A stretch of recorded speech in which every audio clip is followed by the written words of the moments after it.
नमस्कार। प्रादेशिक समाचार के साथ मैं नीलम कुमार। पहले मुख्य समाचार। भाजपा के वरिष्ठ नेता और प्रधानमंत्री नरेंद्र मोदी की आज बोकारो और गुमला में चुनावी सभाएं। रांची में करेंगे रोड शो। एनडीए और इंडी गठबंधन के कई स्टार प्रचारकों की आज ताबड़तोड़ सभाएं। पहले चरण के चुनाव के लिए कल शाम थम जाएगा प्रचार का शोर। 13 नवंबर को 43 सीटों पर होगा मतदान।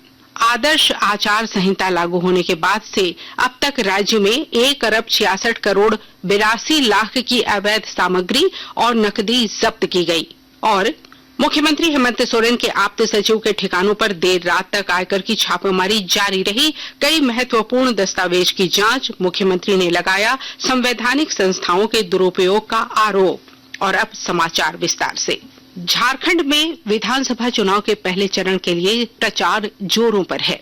राष्ट्रीय जनतांत्रिक और इंडिया दोनों गठबंधन के प्रमुख प्रचारक मतदाताओं को लुभाने में कोई कसर नहीं छोड़ रहे हैं। भारतीय जनता पार्टी के वरिष्ठ नेता और प्रधानमंत्री नरेंद्र मोदी आज झारखंड में बोकारो और गुमला जिले में 2 रैली को संबोधित करेंगे तथा रांची में एक रोड शो में भाग लेंगे। श्री मोदी रांची में ओटीसी मैदान पंडरा से रातू रोड के न्यू मार्केट चौक तक रोड शो करेंगे। प्रधानमंत्री की पहली सभा बोकारो जिले के चंदन कियारी में होगी। इसके बाद गुमला जिला मुख्यालय स्थित एरोड्रम मैदान में विधानसभा चुनाव को लेकर दूसरी चुनावी सभा को संबोधित करेंगे। इस सभा में प्रधानमंत्री गुमला, विशुनपुर, सिसई, लोहरदगा, सिमडेगा और कोलेबिरा विधानसभा के भाजपा उम्मीदवारों के पक्ष में चुनाव प्रचार करेंगे। कार्यक्रम को लेकर सुरक्षा व्यवस्था के पुख्ता इंतजाम किए गए हैं। प्रधानमंत्री नरेंद्र मोदी के रांची के रोड शो को लेकर शहर की यातायात व्यवस्था में बदलाव किया गया है। असम के मुख्यमंत्री और झारखंड भाजपा के चुनाव सह प्रभारी हेमंत बिस्वा शर्मा ने कहा है कि प्रधानमंत्री नरेंद्र मोदी रांची में 3 किलोमीटर रोड शो करेंगे। उन्होंने ऐतिहासिक रोड शो होने का दावा किया। 3 किलोमीटर का रोड शो होगा मोदी जी का। बहुत ही ऐतिहासिक रोड शो है। जन सैलाब उतर के आएगा और बहुत ही ऐतिहासिक बनेगा। एनडीए और इंडी गठबंधन के कई स्टार प्रचारकों की भी आज ताबड़तोड़ सभाएं होंगी। भाजपा प्रदेश चुनाव प्रभारी शिवराज सिंह चौहान आज ईचागढ़, खरसावां और तमाड़ में चुनावी सभाएं करेंगे, जबकि पार्टी के चुनाव सह प्रभारी हेमंता बिस्वा शर्मा की गढ़वा, चतरा और लातेहार में सभाएं होंगी। मुख्यमंत्री हेमंत सोरेन गढ़वा, पश्चिमी सिंहभूम और रामगढ़ में जनसभा को संबोधित करेंगे। वहीं राजद के स्टार प्रचारक और बिहार के नेता प्रतिपक्ष तेजस्वी यादव का आज चतरा और पलामू में कई जगहों पर कार्यक्रम है। 13 नवंबर को पहले चरण की 43 सीटों पर होने वाली इस चुनाव को लेकर प्रचार का शोर कल थम जाएगा। झारखंड विधानसभा के चुनाव के राजनीतिक परिदृश्य पर आकाशवाणी समाचार की विशेष श्रृंखला में आज बात होगी गुमला जिले की, जहां पहले चरण में 13 नवंबर को मतदान होना है। पेश है हमारे संवाददाता की रिपोर्ट। गुमला जिले की बिशुनपुर, सिसई और गुमला विधानसभा सीटों के लिए पहले चरण में 13 नवंबर को मतदान। बिशुनपुर विधानसभा सीट की बात करें तो इस सीट से चमरालिंदा लगातार 3 बार विधायक रहे हैं और चौथी बार भी सत्तारूढ़ दल जेएमएम के टिकट से वे चुनावी मैदान में हैं। उनका सीधा मुकाबला भाजपा उम्मीदवार समीर उरांव से है। कांग्रेस के बागी नेता शिव कुमार भगत भी निर्दलीय चुनाव मैदान में उतरे हैं, जो चमरालिंदा के लिए बड़ी चुनौती है। उधर सिसई विधानसभा सीट पर जेएमएम के जीगा सुसारन होरो फिर से चुनावी मैदान में है, जिनका सीधा मुकाबला पूर्व आईपीएस अधिकारी डॉक्टर अरुण कुमार उरांव से है। डॉक्टर अरुण कुमार उरांव कांग्रेस पार्टी के नेता और राज्य की पूर्व शिक्षा मंत्री गीता श्री उरांव के पति हैं। 2019 के विधानसभा चुनाव में जीगा सुसारन होरो ने तत्कालीन विधानसभा अध्यक्ष दिनेश उरांव को बड़े अंतराल से हराकर सबको चौंकाया था। बात करें गुमला विधानसभा सीट की तो यहाँ झामुमो के भूषण तिर्की का सीधा मुकाबला भाजपा उम्मीदवार पूर्व सांसद सुरदर्शन भगत के साथ है। भूषण तिर्की इस क्षेत्र के निवर्तमान विधायक हैं। वर्ष 2019 के चुनाव में भाजपा ने मिसिर कुजूर को अपना प्रत्याशी बनाया था, जिन्हें हार का सामना करना पड़ा था। यही कारण है कि इस बार भाजपा ने सुदर्शन भगत को अपना उम्मीदवार बनाया है, लेकिन उन्हें भूषण तिर्की के साथ ही मिसिर कुजूर से भी कड़ी चुनौती मिल रही है। मिसिर कुजूर भाजपा के बागी के तौर पर चुनाव लड़ रहे हैं। इन क्षेत्रों में बेरोजगारी और पलायन लगातार चुनावी मुद्दे बनते रहे हैं, लेकिन समाधान अब तक नहीं हो पाया है। नरेश कुमार, आकाशवाणी समाचार, गुमला। आकाशवाणी के ताजा तरीन समाचारों के लिए आप हमारी वेबसाइट newsonair.gov.in पर लॉग ऑन कर सकते हैं। ताजा समाचार X handle @AIR news alerts और Facebook page All India Radio news पर भी उपलब्ध है। आप प्रादेशिक समाचार एकांश के X handle @AIR news _Ranchi और फेसबुक, इंस्टाग्राम पेज तथा YouTube channel AIR news Ranchi पर भी हमारे बुलेटिन सुन सकते हैं। प्रादेशिक समाचार आप आकाशवाणी रांची से सुन रहे हैं।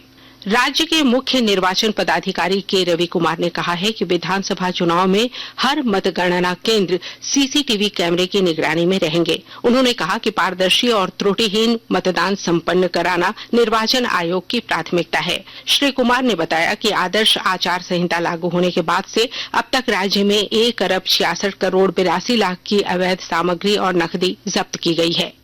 166.82 करोड़ अभी तक सीजर हुआ। बाकी लगातार हम लोग का एनफोर्समेंट एक्टिविटीज का बढ़ाते जा रहे हैं ताकि एक फ्री एंड फेयर इलेक्शन कराने के लिए। इसी बार लोकसभा चुनाव की तरफ से सभी बूथों पर सीसीटीवी का कवरेज रहेगी। उसमें वेबकास्टिंग का माध्यम से सभी आरओ, डीओ, एसपी, सीओ कार्यालय से कमीशन से भी इसका नजर रखा जाएगी। लोहरदगा में मतदाताओं की 100% भागीदारी के लिए मतदाता जागरूकता अभियान चलाया जा रहा है। स्वीप कोषांग की ओर से नियमित रूप से कई कार्यक्रम संचालित किए जा रहे हैं। विस्तृत ब्यौरा दे रहे हैं हमारे संवाददाता। लोहरदगा जिला में विधानसभा चुनाव की तैयारियां जोरों पर है। विधानसभा में मतदाताओं की संख्या ज्यादा बढ़े, इसको लेकर स्वीप कार्यक्रम के तहत लगातार कार्यक्रम आयोजित किए जा रहे हैं। मतदाता जागरूकता अभियान के अंतर्गत सुदूरवर्ती क्षेत्र जहां पिछले चुनाव में औसत से कम मतदान हुए थे, वैसे क्षेत्रों में विशेष ध्यान दिया जा रहा है। जिले के किस्को तथा पेशरार प्रखंड के कई गांवों में विशेष रूप से मतदाता जागरूकता अभियान चलाया जा रहा है। यहाँ पारंपरिक रूप से हल्दी चावल मतदाताओं को देकर आमंत्रित किया जा रहा है। गोपी कृष्ण कुंवर, आकाशवाणी समाचार, लोहरदगा।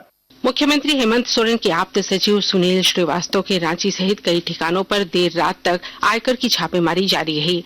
आयकर विभाग कई महत्वपूर्ण दस्तावेज की जांच कर रहा है। आयकर की छापेमारी पर मुख्यमंत्री हेमंत सोरेन ने रांची में संवाददाताओं से बातचीत में भाजपा पर संवैधानिक संस्थाओं के दुरुपयोग का आरोप लगाया है। देखिए, मुझे आप सभी मित्रों के माध्यम से पता चला कि आईटी का रेड हुआ, लेकिन मुझे जहाँ पता चला है कि हमारे कुछ इर्द गिर्द में रहने वाले लोगों के पास भी छापेमारी चल रही है। तो इस विषय पे मुझे लगता है बहुत कहने की आवश्यकता नहीं है, बहुत बार कही जा चुकी है कि संवैधानिक संस्थानों की क्या हालत है, किस पैरामीटर पे काम करती है और किन किन लोगों पर काम कर रही है, ये पूरा देश देख रहा है। केंद्रीय स्वास्थ्य मंत्री जेपी नड्डा ने रांची में आईएमए भवन में डॉक्टरों के साथ संवाद किया।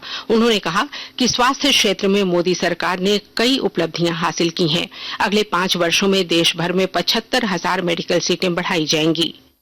आज 766 मेडिकल कॉलेजेस हैं। 125% का मेडिकल सीट्स का इंक्रीज हुआ है। पीजी में 127% का मेडिकल सीट्स का इंक्रीज हुआ है इस साल। और हम 10,000 मेडिकल सीट्स बढ़ाइए और हम 75,000 मेडिकल सीट्स 5 साल में बढ़ाने वाले हैं और इसके लिए हम काम कर रहे हैं। देखिए, एक समय था जब चर्चा होती थी ब्रेन ड्रेन। नीति निर्धारकों के दिमाग की चिंता कीजिए, आज हम कह रहे हैं हम दुनिया की चिंता कर रहे हैं और हम इसलिए डॉक्टर बनाने में कोई कसर नहीं छोड़ेंगे। साथ में पैरामेडिक्स भी हम उसी लेवल पर ले जाएंगे ताकि दुनिया भी और देश की हम सेवा कर सके, इसके लिए हम काम कर रहे हैं। और अब अखबारों की सुर्खियां। राज्य से प्रकाशित होने वाले सभी अखबारों ने पहले चरण के चुनाव को लेकर राजनीतिक दलों के धुआंधार प्रचार को अपनी सुर्खी बनाई है। दैनिक भास्कर की सुर्खी है, पीएम मोदी आज रातू रोड में करेंगे रोड शो। हिंदुस्तान ने लिखा है, केंद्रीय मंत्री ने पलामू, हजारीबाग और जमशेदपुर के पोटका में की चुनावी जनसभाएं। प्रभात खबर ने लिखा है, राहुल गांधी ने शनिवार को धनबाद और जमशेदपुर में की चुनावी सभा। दैनिक जागरण ने लिखा है, हेमंत के आप्त सचिव सुनील श्रीवास्तव के 16 ठिकानों पर आयकर विभाग का छापा। और अब अंत में मुख्य समाचार एक बार फिर। भाजपा के वरिष्ठ नेता और प्रधानमंत्री नरेंद्र मोदी की आज बोकारो और गुमला में चुनावी सभाएं, रांची में करेंगे रोड शो। एनडीए और इंडी गठबंधन के कई स्टार प्रचारकों की आज ताबड़तोड़ सभाएं। पहले चरण के चुनाव के लिए कल शाम थम जाएगा प्रचार का शोर। 13 नवंबर को 43 सीटों पर होगा मतदान। आदर्श आचार संहिता लागू होने के बाद से अब तक राज्य में 1,66,82,82 की अवैध सामग्री और नकदी जब्त की गई और मुख्यमंत्री हेमंत सोरेन के आप्त सचिव के ठिकानों पर देर रात तक आयकर की छापेमारी जारी रही। कई महत्वपूर्ण दस्तावेज की जांच। मुख्यमंत्री ने लगाया संवैधानिक संस्थाओं के दुरुपयोग का आरोप। इसके साथ ही आकाशवाणी रांची से प्रादेशिक समाचार का ये बुलेटिन समाप्त हुआ। नमस्कार।